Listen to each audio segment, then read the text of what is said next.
Trump के Jesus photo के prediction से लेके होमलैंडर के सामने अंग प्रदर्शन, फायर क्रैकर के फाइनली क्रैक होने से लेके रायन को होमलैंडर से ओमनी मैन ट्रायल पैक मिलने तक काफी कुछ क्रेजी देखने को मिला है इस बार in yet another great episode of the boys final season. And जैसा मैंने कहा था कि ये ब्रेकडाउन सीरीज में कंटिन्यू करूंगा, तो आज हम आ गए हैं एपिसोड 3 के कंप्लीट ब्रेकडाउन पे। एपिसोड्स में कुछ इंटरेस्टिंग डिटेल्स और एनालिसिस कवर करेंगे पहले ब्रेकडाउन सेक्शन में, और फिर चलेंगे स्पॉइलर सेक्शन में जहां पर अपकमिंग एपिसोड्स को लेके कुछ थ्योरीज और प्रेडिक्शंस पे बात करेंगे। तो तैयार हो जाओ with your glasses of milk और शुरू करते हैं आज की वीडियो। Stay tuned. तो एपिसोड स्टार्ट होता है सूत्जा रशिया में, जहां ये मिलिट्री स्क्वाड आई है। एंड अगर इनके बैच पर ध्यान दो तो ये रशियन स्पेट्सनैड्स हैं, एकेए रशियन स्पेशल फोर्सेस, जो यहाँ पर आए हैं क्योंकि उन्हें लगता है कि ये कोई CIA ब्लैक साइट है। नाउ ये जो लोकेशन है सूत्जा, ये एक छोटा सा टाउन है रशिया में, जो कि रशिया यूक्रेन वॉर के दौरान 2024 में यूक्रेन द्वारा कैप्चर कर लिया गया था, लेकिन फिर रशिया ने वापस उसे रिकैप्चर भी कर लिया था। जो यहाँ रशियन स्पेशल फोर्सेस की प्रेजेंस से समझ आ रहा है कि हम उसी टाइम में हैं। अब यहाँ पे ये CIA ब्लैक साइट को इसीलिए इन्फिल्ट्रेट कर रहे हैं बिकॉज रशिया यूक्रेन वॉर के दौरान यूएस ने एक्टिवली यूक्रेन को सपोर्ट किया था, फंडिंग से लेके military support and everything. And CIA is also known to operate in Ukraine, जो उन्हें इंटेलिजेंस सपोर्ट भी दे रहे होंगे। तो यहाँ सूत्जा को वापस से रिकैप्चर करने के बाद प्रोबेबली इस CIA ब्लैक साइट पे ये अमेरिकन एसेट्स को क्लेम करने आए हैं। नाउ ये मैंने इसलिए बताया बिकॉज आगे एपिसोड में एक सीन आता है जहां वॉर्ड ऐसा क्लेम करता है कि रशिया यूएस का दोस्त है, ये प्रूफ करने के लिए कि सोल्जर बॉय एक रशियन स्पाई नहीं बल्कि यूएस के तरफ से रशिया की हेल्प कर रहा था। एन ओपनिंग सीन में ही रशियन स्पेशल फोर्सेस का एक अबैंडन्ड CIA ब्लैक साइट को रेड करना, जो कोई फ्रेंडली नेशन नहीं करेगा, काइंड ऑफ वॉर्ड के प्रोपेगेंडा नैरेटिव को स्टैब्लिश करता है कि इधर वॉर्ड कह रहा है कि यूएस और रशिया दोस्त हैं और वहां रशियन स्पेशल फोर्सेस इनके ब्लैक साइट को रेड कर रही हैं, पब्लिक को चूतिया बना रहे हैं बेसिकली। अनफॉर्चुनेटली इन सोल्जर्स की रेड लंबी नहीं चलती क्योंकि उस जगह पे रायन छुपा हुआ है जो उन सबको मार देता है बिकॉज किसी को उसका पता नहीं चलना चाहिए। एंड ये पर्टिकुलर एक्शन ही रायन के इस मेंटल केओस को भी एक्सप्लेन करता है, जहां वो ये पूछता है कि क्या वो अपने पिता जैसा बन जाएगा, बिकॉज यहाँ रायन ने जो किया वो काफी सिमिलर है to something Homelander would do. Also एक और चीज अगर गौर करो तो यहाँ रायन का जो आर्क है उसे हम एक तरह से एक व्हाट इफ देख सकते हैं होमलैंडर के आर्क का, कि व्हाट इफ होमलैंडर बचपन से एक वॉर्ड का प्रोडक्ट बनने की बजाय भाग जाता। बेका की डेथ के बाद से रायन एक सिमिलर पाथ पे निकल जाता है, जैसे होमलैंडर को एक वॉर्ड का प्रोडक्ट बनाया गया वैसे ही होमलैंडर खुद रायन को भी एक प्रोडक्ट बना रहा था। ग्रेस भी रायन को एक वेपन की तरह यूज करना चाहती थी जो होमलैंडर को मार सके, एंड रायन ने इस आर्टिफिशियल वर्ल्ड का पार्ट होने के बजाय इससे दूर भागना चुना। इनफैक्ट एक और डिटेल है इस सीन में जो मेरे इस इंटरप्रिटेशन को बैक करती है। इस पूरे सीन के दौरान बैकग्राउंड में एक सॉन्ग बजता है जो कि है bad reputation by Joan Jett. अब इस गाने के लिरिक्स की जो समरी है वो है सोसाइटल एक्सपेक्टेशंस और इंडस्ट्री प्रेशर को रिजेक्ट करना, जो अगेन जैसा मैंने बताया रायन कर चुका है। होमलैंडर जैसे ब्रांड का बेटा होने के सोसाइटल एक्सपेक्टेशंस और वॉर्ड जैसी इंडस्ट्री के प्रेशर से दूर। Peak detailing. फिर आता है नेक्स्ट सीन जहां सोल्जर बॉय ऑफिशियली 7 का मेंबर बन जाता है। ऑल्सो यहाँ पे होमलैंडर के चेहरे पे फ्लैश आता है एंड दोबारा से वो लाइट वाला सीन होता है जो A ट्रेन के फ्यूनरल पे हुआ था। एंड उस समय भी एक फीमेल की आवाज होमलैंडर सुनता है और यहाँ पर भी सुनता है, जो हमें आगे मालूम चलता है कि मैडम स्टिलवेल की आवाज है, जिसको ऑब्वियसली होमलैंडर हैलुसिनेट कर रहा था। एंड ये आवाज आना, ये लाइट, इसका काफी डीप सिग्निफिकेंस है जो कि मैं अभी आगे समझाऊंगा। फिलहाल यहाँ होमलैंडर की इनसिक्योरिटी का हम एक नमूना देख सकते हैं। जैसा पिछली वीडियो में मैंने बताया था कि होमलैंडर लोगों के अंदर अपने लिए डिवोशन देखना चाहता है, that feeling of being wanted, जिसके लिए वो हमेशा से तरसता है। इवन वॉर्ड को पूरी तरह कंट्रोल में लेने के बाद उसने विजिबल चेंजेस किए हैं, जैसे 7 की मूर्ति की जगह सिर्फ अपनी एक सोलो मूर्ति। इवन प्लैनेट वॉर्ड को उसने प्लैनेट होमलैंडर कर दिया। सच लेवल ऑफ कॉम्प्लेक्स जो at this moment soldier boy की वजह से चैलेंज हो रही थी, मतलब होमलैंडर साइड में और कोई और स्पॉटलाइट में कैसे। Like the level of insecurity so much कि यहाँ पर भी स्पॉटलाइट लेने के लिए वो अचानक से अनाउंस कर देता है कि सोल्जर बॉय उसके पिता हैं। I also love this tiny detail कि भाई कैसे सोल्जर बॉय अपने इस फेम को एंजॉय करता है, जेन्युइनली खुश है, लेकिन होमलैंडर के स्टंट से उसके चेहरे पे एक इरिटेशन दिखती है। फिर नेक्स्ट सीन में आते हैं जहां soldier boy is not very happy with Homelander, क्योंकि उसे पता है कि होमलैंडर ने वायरस का जानते हुए भी उसे बुशर को ढूंढने भेजा, जो अगेन होमलैंडर डिनाई करता है, बट बाप तो बाप होता है, right. I also love the framing here. देखो कैसे सोल्जर बॉय मिडल में और ऊपर है और होमलैंडर साइड में और उसके लेवल से नीचे है, काइंड ऑफ दोनों कैरेक्टर्स का जो करंट पावर लेवल और स्टेटस है उसे सिग्निफाई करते हुए कि at this point Homelander soldier boy से नीचे ही है, because clearly Homelander soldier boy के अगेंस्ट समवॉट हेल्पलेस होता है। इवन इस सीन में देखो सोल्जर बॉय होमलैंडर को जलील करता है एंड उसको pathetic and nothing at all कहता है, जो अर्लियर A ट्रेन ने भी उसे कहा था। बस फर्क इतना है कि वहां होमलैंडर ने A ट्रेन को मार दिया, बट यहाँ सोल्जर बॉय उसके उसकी इंसल्ट करके आराम से चला गया। हमने सीजन 1 से ही देखा है कि कैसे होमलैंडर 7 के बाकी मेंबर्स को रिडिक्यूल करता है, उन्हें नीचा दिखाता है जस्ट बिकॉज वो पावरफुल है सबसे ज्यादा। एंड यहाँ पे he is getting the taste of his own medicine, क्योंकि अब कोई उससे ज्यादा पावरफुल है, बेसिकली अमर है,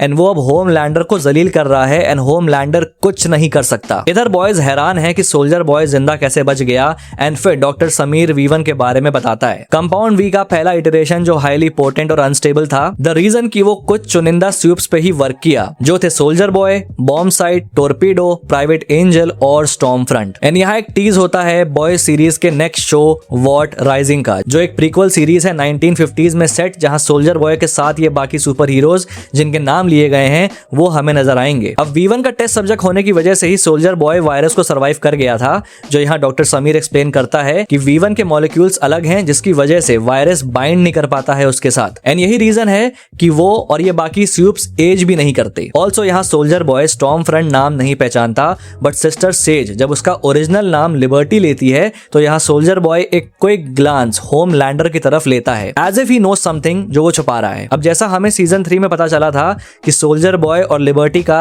सीन था, और ये क्रेजी थ्योरी ऑलरेडी काफी बार क्वेश्चन में थी कि होमलैंडर सोल्जर बॉय और स्टॉर्म फ्रंट का ही बेटा है। व्हाट इफ ये ग्लांस उसी चीज की तरफ हिंट करे कि like soldier boy knows, just a theory. अब हमें एक और चीज मालूम चलती है कि जो V1 की प्रॉपर्टीज हैं, खासकर इमॉर्टैलिटी या फिर इम्यूनिटी उस वायरस से, वो सोल्जर बॉय से होमलैंडर में ट्रांसफर नहीं हुई। इनफैक्ट हर स्यूप का जो बच्चा है वो ऑटोमेटिकली स्यूप नहीं बनता, उनको छोटे में ही कंपाउंड V इंजेक्ट किया जाता है जिसके बाद उनके अंदर पावर्स आती हैं। होमलैंडर को तो एम्ब्रियो स्टेज में ही कंपाउंड V से इंजेक्ट किया गया था। अब ये पॉइंट एक काफी इंटरेस्टिंग पॉसिबिलिटी की तरफ इशारा करता है, जो कि है रायन के बारे में, जो बॉयज यूनिवर्स का इकलौता नेचुरल बॉन्ड स्यूप है जिसके अंदर कंपाउंड V इंजेक्ट नहीं किया गया था, उसको डायरेक्ट पावर्स मिली थी। अब समीर का क्रिएट किया हुआ ये वायरस ब्लड में कंपाउंड V के मॉलिक्यूल्स को अटैक करता है जो इवेंचुअली रायन के अंदर नहीं है। तो क्या ये पॉसिबल है कि रायन भी इस वायरस से इम्यून है? Let's see. फिलहाल V1 का ये रेवलेशन अब होमलैंडर के अंदर चुल पैदा करता है कि उसे V1 चाहिए। ऑल्दो सारे वायल्स V1 के रिकॉर्ड के हिसाब से डिस्ट्रॉय कर दिए गए हैं 1950s में, एंड बॉयज भी इस पॉसिबिलिटी को लेकर चलते हैं कि अगर एक भी वायल अब भी कहीं एग्जिस्ट करता है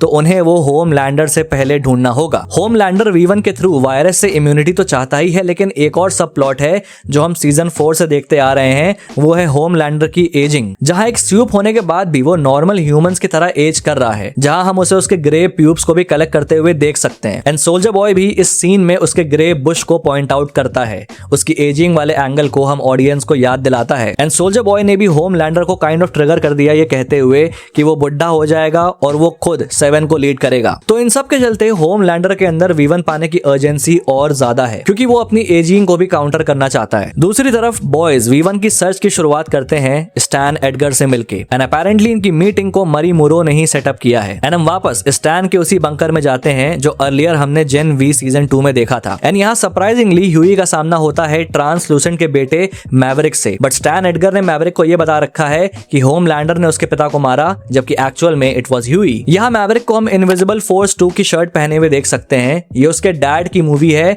जो बॉयज सीजन 1 में मेंशन करी गई थी। ऑल्सो मैवरिक को हमने लास्ट जेन V में स्पॉट किया था। मैवरिक को देख के और ये जानने के बाद कि उसको उसके डैड के मौत की असलियत नहीं मालूम, ह्यूई काफी गिल्ट ट्रिप में जाता है और कोशिश भी करता है कि वो इनडायरेक्टली मैवरिक को अपने डैड की डेथ भुला पाए। लेकिन Huey is a good guy और उसका गिल्ट जेन्युइन है। वो अपने आप को नहीं बचा रहा है, बल्कि सिंपली वो मैवरिक को बचाना चाहता है इस रेवेंज के माया जाल से, क्योंकि ह्यूई भी रेवेंज की वजह से बॉयज में आया। रेवेंज के ही रेज में उसने ट्रांसलूसेंट को भी मारा, बट देन उसकी जिंदगी भी कहां से कहां आ गई है ये वो जानता है, एंड वो नहीं चाहता कि मैवरिक भी उसी पथ पे चले। स्टैन एडगर से बॉयज को मालूम चलता है कि V1 के एक्सपेरिमेंट्स को डॉक्टर वॉट ने डकाऊ में किए थे, जिसमें हजारों सब्जेक्ट्स मारे गए थे एंड सिर्फ 5 सक्सेसफुल सब्जेक्ट्स आए, जिन्हें अगेन हम वॉट राइजिंग में देखेंगे। ये एक्सपेरिमेंट्स भी इनफैक्ट एक रियल लाइफ इवेंट को मिमिक करता है, जहां डकाऊ जो कि जर्मनी में है वहां एक कॉन्सेंट्रेशन कैंप बनाया गया था एंड एक्चुअल में प्रिजनर्स पे मेडिकल एक्सपेरिमेंट्स किए जाते थे। अब डॉक्टर वॉट एक जर्मन था जो इवेंचुअली यूएस की तरफ हो गया,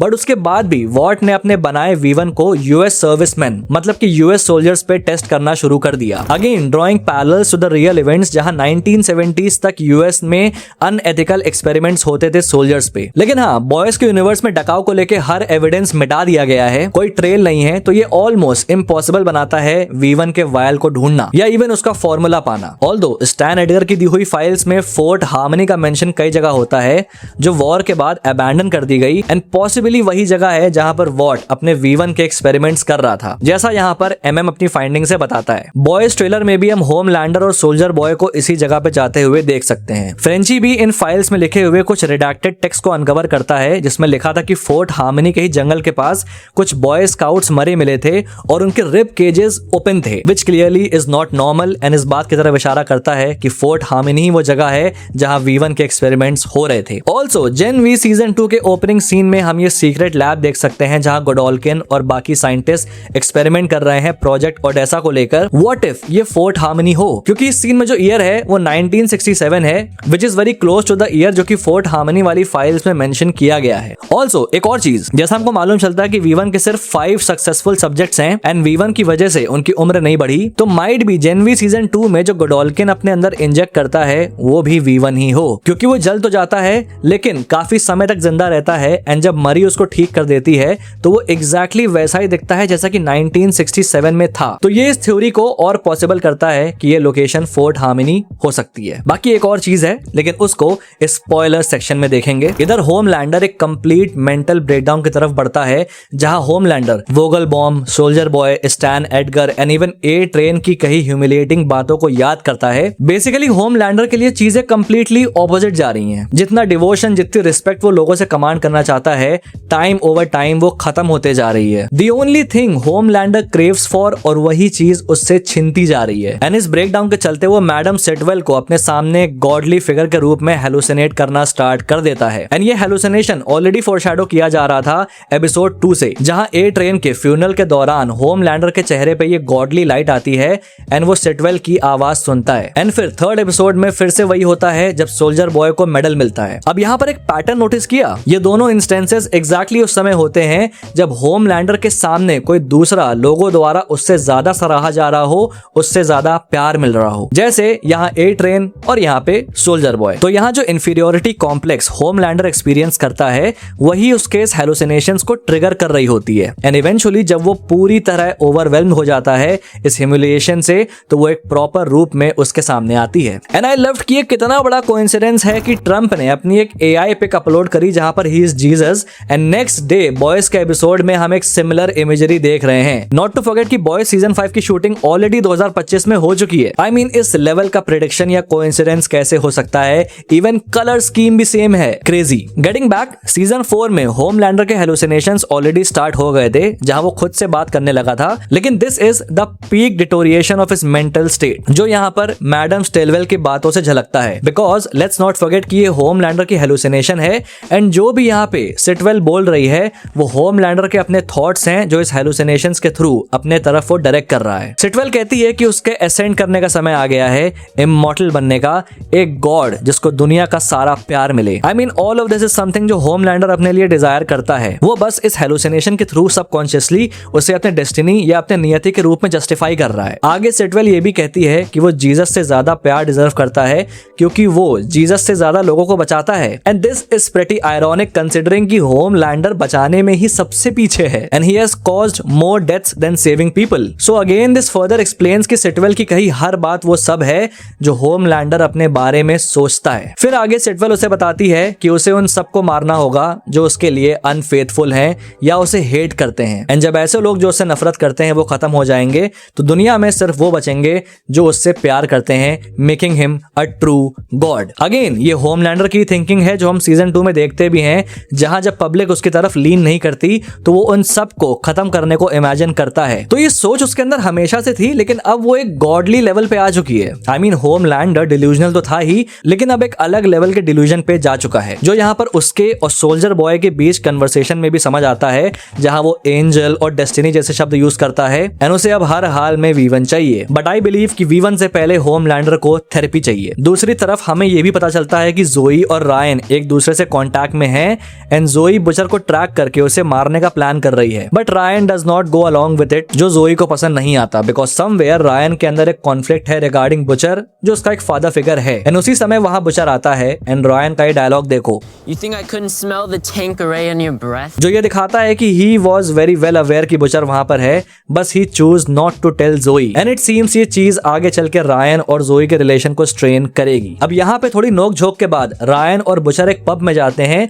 जहाँ बुचर रायन को होमलैंडर को मारने को कहता है यूजिंग द वायरस, जिसमें रायन भी पॉसिबली मर जाएगा। लेकिन मेरी थ्योरी याद रखना, कुछ भी हो सकता है। And this kind of shows कि बुचर भी एज अ कैरेक्टर कैसे एक डाउनवर्ड स्पाइरल में जा चुका है कि वो रायन को सैक्रिफाइस करने को रेडी है, समथिंग जो अर्लियर सीजन्स का बुचर कभी ना करता भले दुनिया जल जाती। यहाँ वो रायन को बियर भी पिलाता है, जो कि कॉमिक्स में एक चीज को रेफरेंस करता है जहाँ बुचर के फादर उसे बियर पिलाते हैं for something really terrible he did. Billy ने अपने स्कूल के हेड मास्टर को ब्रूटली पीटा था एंड उसका रिवॉर्ड वो बियर होती है। एंड ये इस चीज को भी रिफ्लेक्ट करता है कि कैसे इवेंचुअली बुचर भी अपने फादर जैसा हो गया है। बुचर ने अपने पिता से सिर्फ एक ही पेरेंटल लैंग्वेज सीखी है और वो है वॉयलेंस। एंड यहाँ पर वो रायन से भी उसी पेरेंटल लैंग्वेज में बात करता है, वॉयलेंस, डेथ एटसेट्रा। वो इवन रायन को मैनिपुलेट भी करता है, उसे ये बताते हुए कि होमलैंडर को मारना रायन की डेस्टिनी है। उसे एक हीरो कॉम्प्लेक्स देता है, समथिंग जो इससे कुछ सीन्स पहले होमलैंडर भी खुद को मैनिपुलेट करने के लिए कहता है कि इमॉर्टैलिटी और गॉड बनना उसकी डेस्टिनी है। बेसिकली वो दो लोग जिनसे बुचर नफरत करता है सबसे ज्यादा, उसके पिता और होमलैंडर, वो इवेंचुअली उनकी तरह ही बन चुका है। रायन स्टार्टिंग में डिसअपॉइंट होता है कि बुचर उसे एक वेपन की तरह यूज करना चाहता है, उसे सैक्रिफाइस करना चाहता है, लेकिन वो अग्री भी कर जाता है दो रीजंस की वजह से। पहला, उसकी माँ की मौत के लिए होमलैंडर की डेथ एक परफेक्ट जस्टिस होगा, एंड दूसरा, रायन को लगता है कि उसका मर जाना ये इंश्योर करेगा कि वो आगे चल के होमलैंडर जैसा नहीं बनेगा, क्योंकि उसे ऑलरेडी ऐसा लगता है कि वो डिस्ट्रक्टिव है और अपने आसपास के लोगों को सिर्फ हर्ट करता है। एंड अगर होमलैंडर जैसे थ्रेट को एलिमिनेट करने में वो मर भी जाए तो एटलीस्ट ये उसे होमलैंडर से अलग कर देगा। दूसरी तरफ स्टैन एडगर की सीक्रेट बंकर पे डीप, नॉयर, सिंडी और डॉग नॉट पहुंच जाते हैं, बट स्टैन एडगर ने munitions grade ballistic resistance door लगा रखा है, जो जैसा हम देख सकते हैं सिंडी इतनी आसानी से ब्रेक नहीं कर पाती, तो it buys them some time. And दूसरी तरफ फ्रेंची और केमिको बुचर के हाइडआउट पे पहुंच जाते हैं, जहां जोई भी उनके पीछे पीछे आ जाती है। बुचर को ढूंढ के उसे मारने की उम्मीद में वो अंदर अपने डैड समीर से मिलती है, जहां अब जोई और समीर दोनों को समझ आता है कि कैसे दोनों का काटा गया है। तो समीर इस गुस्से में सारे वायरस को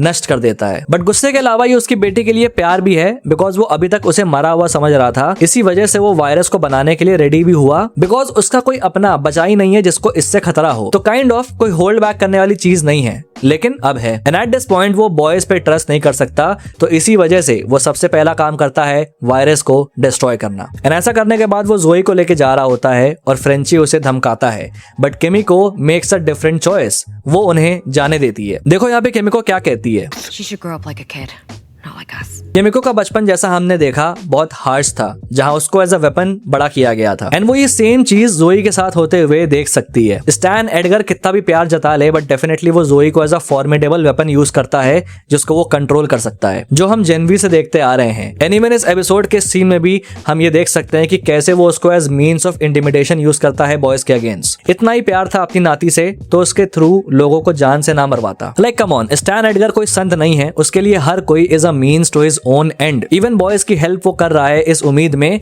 कि बॉयज होमलैंडर को मिटा दें ताकि वो वापस से वॉर्ड की कुर्सी पे बैठ सके। अब केमिको यहाँ देख सकती है कि यहाँ उसके पास मौका है अपने पिता के साथ भाग के फाइनली एक नॉर्मल बचपन जीने का, स्टैन एडगर और इन सब से दूर बच के भागने का। तो इसीलिए वो जोई को वहां से भागने देती है। इधर एमएम और स्टैन के बीच में भी एक कन्वर्सेशन सीन होता है, जो आई थॉट एक कड़वा लेकिन रियलिस्टिक इंप्लीकेशन था, ना कि सिर्फ इस शो में बल्कि रियल वर्ल्ड में भी, कि भाई एंड ऑफ द डे जिसको बॉयज अपना असली दुश्मन समझ रहे हैं, जो कि है वॉट या होमलैंडर, लेकिन उनका असली दुश्मन एक अनबीटेबल फोर्स है, एक मशीन है जिससे कि दुनिया चल रही है। That is profit and loss, demand and supply. आज वॉट जैसी कंपनी सुपर हीरो सेल कर रही है, जिसको बॉयज ने इवेंचुअली खत्म भी कर दिया, तो वो कुछ और इंट्रोड्यूस कर देंगे, क्योंकि पैसा बनना बंद नहीं होना चाहिए। आई मीन ये आज तक का सबसे खतरनाक फोर्थ वॉल ब्रेक है खुद अमेज़न द्वारा, एंड स्टैंड खुद भी इसी मशीनरी का पार्ट है, इसी वजह से वो इस चीज में यकीन करता है। इनफैक्ट द बॉयज कॉमिक के एंड में जब ऑलमोस्ट सारी सुपर हीरो पॉपुलेशन का डिस्ट्रक्शन हो जाता है, सब खत्म हो जाता है, तो वॉर्ड भी अपने कंपनी को अमेरिकन कंसोलिडेटेड के नाम से रीब्रांड कर देती है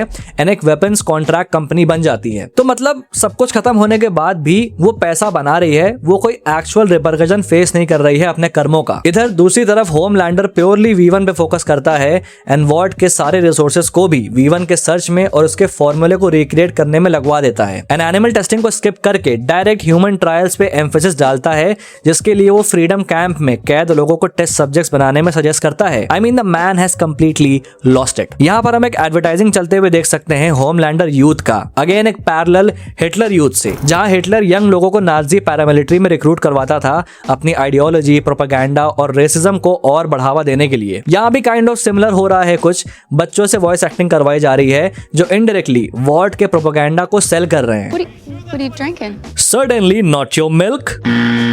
फिर ये सीन आता है जहां असली बंदूक की आड़ में किसी और बंदूक को चलाने की तैयारी सोल्जर बॉय करता है। आई मीन लिटरली मैं ये सीन देख रहा था एंड अपने दिमाग में सोच रहा था कि ठीक है, इनका होने वाला है सीन। एंड अगले सेकंड ऑल्सो इस सीन में फायर क्रैकर सोल्जर बॉय को बताती है कि कैसे होमलैंडर सोल्जर बॉय को एडमायर करता है एंड ये चीज सोल्जर बॉय को एक स्टेट ऑफ रियलाइजेशन में ले जाती है। एंड आई थिंक एक इंपॉर्टेंट मोमेंट है बिकॉज अर्लियर जब होमलैंडर सोल्जर बॉय से V1 ढूंढने में हेल्प मांगता है तो सोल्जर बॉय उसे इग्नोर करके चला जाता है, बट ट्रेलर में हम देख सकते हैं कि वो उसे अकंपनी कर रहा है फोर्ट हार्मनी पे जहां पॉसिबली V1 का कुछ पता चलेगा। तो माइट भी इसी मोमेंट के बाद उसे थोड़ा चेंज ऑफ हार्ट आएगा एंड वो होमलैंडर की मदद करने को राजी होगा। इधर बुचर और रायन वापस से अपने हाइड आउट में आते हैं जहां बुचर को पता चलता है कि समीर भाग गया एंड वायरस भी खत्म हो गया एंड बुचर किमिको पे अटैक करने जा रहा है ये जानने के बाद कि उसने ही समीर को भागने दिया। बट फ्रेंची यहाँ पर एक अपर हैंड रखता है बिकॉज अगर किमिको को हाथ लगाया तो वो वायरस पे वर्क नहीं करेगा। एक्चुअली यहाँ पे एपिसोड 1 के एक प्लॉट होल को भी फिक्स किया गया है देखा जाए तो। एपिसोड 1 में बिली कहता है कि उसे फ्रेंची चाहिए वायरस बनाने के लिए,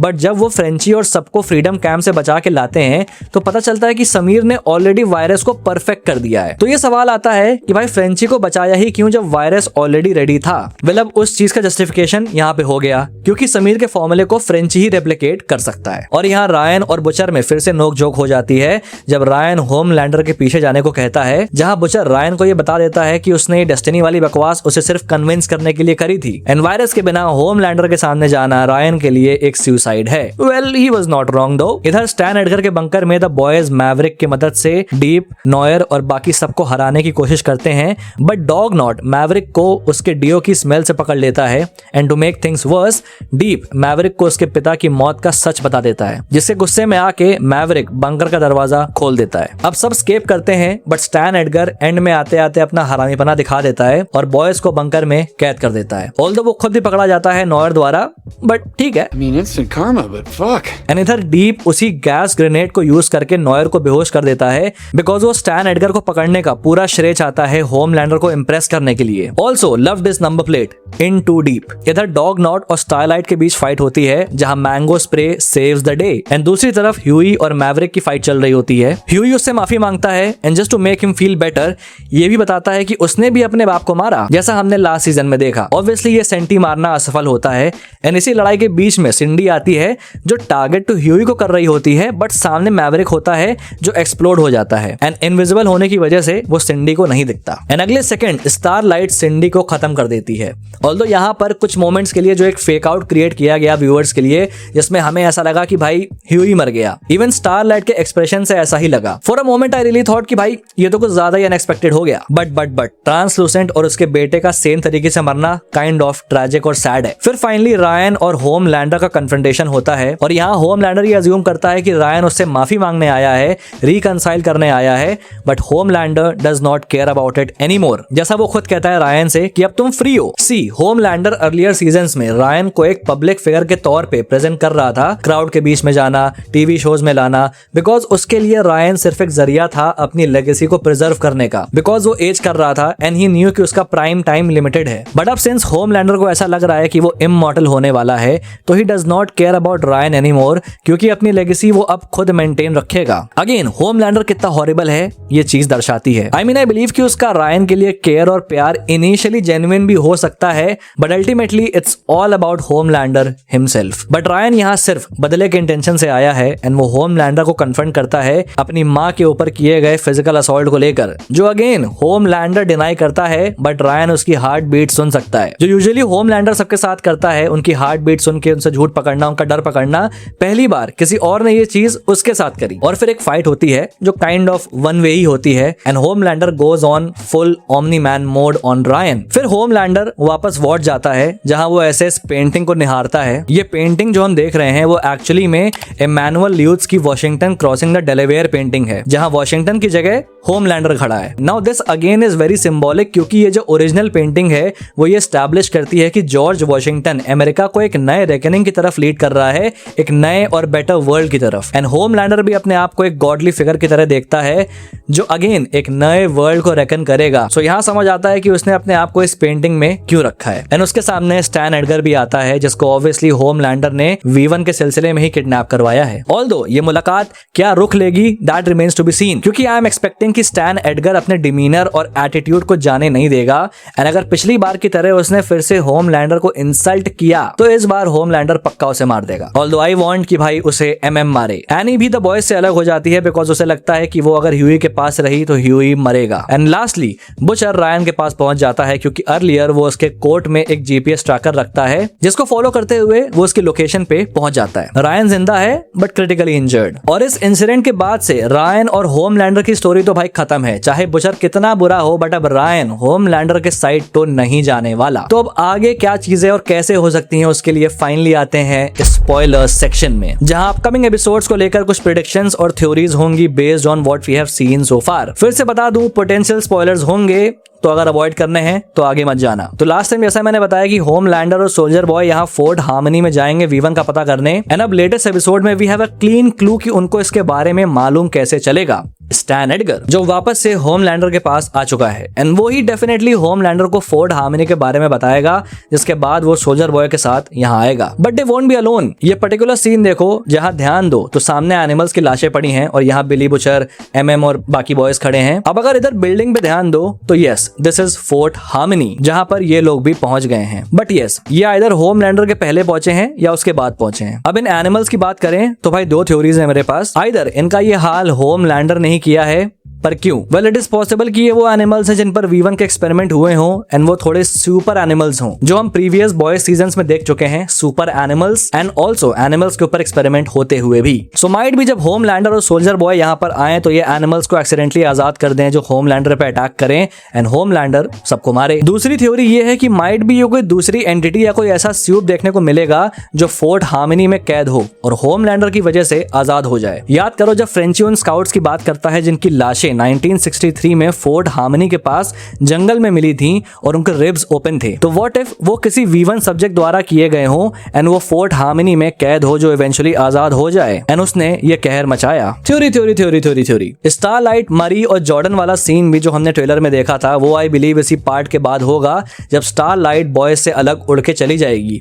माइट भी यहाँ से वो मरी और जॉर्डन के पास ही जाए। फिर ये सीन जहाँ बुचर ऐसे ह्यूई को स्ट्रैंगल करता है, नोटिस करो कि ये सीन एक अबैंडन्ड लैब में हो रहा है। देखो इक्विपमेंट्स रखे हैं और रिस्ट्रेन बेड है जिसपे एक्सपेरिमेंट वाले सब्जेक्ट्स को बांधा जाता है। माइट भी ये फोर्ट हार्मनी की लैब हो जहां किसी चीज पे ह्यूई बुचर से डिसएग्री करे and my best guess is कि वही वायरस को लेकर ये बहस हो सकती है। एक और क्रेजी थ्योरी जो मेरे दिमाग में आई है जो आई बिलीव बॉयज के कॉमिक को फॉलो कर सकती है। तो कॉमिक में बुचर को कंपाउंड V के रिजेक्टेड सैंपल्स मिल जाते हैं, बेसिकली डिफेक्टिव कंपाउंड V जिसको स्यूप्स के अंदर इंजेक्ट करके उन्हें मारता है। व्हाट इफ यहाँ बुचर V1 के साथ भी कुछ ऐसा करना चाहे, उसके अंदर कुछ ऐसा करे कि होमलैंडर जब उसे ले तो वो मर जाए। ऑल्सो बुचर जैसा मैंने बताया बॉयज के अगेंस्ट जाएगा या वाइस वर्सा एंड दो कैरेक्टर्स की फेट तो डेफिनेटली फोरशैडो हो चुकी है, किमिको और फ्रेंची, जहां वो बच्चे पैदा करने की एक शान जगह घर लेने की बात करते हैं एंड बस इतिहास गवाह है कि जब भी किसी फिल्म या सीरीज में कोई साइड कैरेक्टर ऐसी कोई पीसफुल प्लानिंग करता है तो वो प्लानिंग कभी सक्सेसफुल होती नहीं है, पक्का मरेंगे,